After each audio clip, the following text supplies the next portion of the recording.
What's up, Easy Gang? So I'm back with yet another video, and y'all seen in my previous video that I bought a whole car wrap kit, and I ain't gonna lie to y'all, it's dope. I showed y'all everything I had in there, everything I don't need now, but everything I will need later on in life. But right now, I'm actually got my whole kit together. I got everything out that I need, and I'm about to tint my own windows for the first time. I don't know how it's gonna turn out, but I hope it turns out decent for real. But let's just get to the next video and see.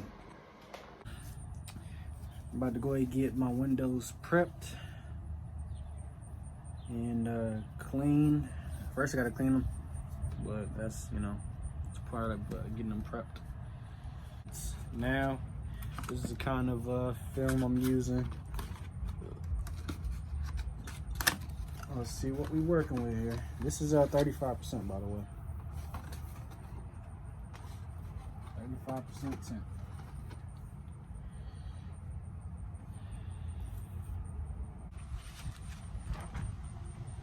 Actually,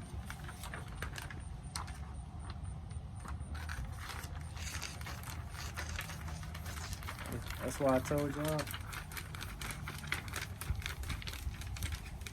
I ain't no professional. But that's where these things come in handy.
So sorry it took so long. Well, it didn't take long to you because I probably did the little skip thing. But this is what it looks like now. See that? Dope. I'm actually gonna post a side-by-side photo, and I'm actually about to park my truck right back where it was so y'all can see the difference in tint. So honestly, for my first time, it ain't bad, but yo, I have to get a garage. Like, next time I get a house, I have to get a garage because this, man, the weather was not on my side today. I tried to dress for it to be warm, but it's windy. I can't win. Can't win for losing. So yeah, I'm about to park my truck back and then do the comparison photos. So thank you guys for watching this video. And even though it was hard, it's still the easy way. Peace.